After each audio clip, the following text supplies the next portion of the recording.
In this video, we are going to see how we can add any comment, whether on someone else's video or whether on your video, to a favorite section. So let's say that you really like a comment that someone posted on a particular video and you want to save it somewhere. All we have to do is just open up the comment section, and now you want to hold on to that comment. Once you hold on to that comment, you will see the option down here that says add to favorites.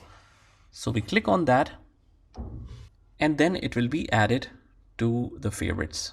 So as you can see, once you switch to our profile, we can click on the favorite section, and from here we have different categories.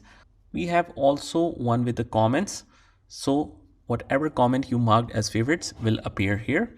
And that is all we have to do. I hope you found this video helpful, and if you did, hit the like button and subscribe to our channel, and I will see you in the next one.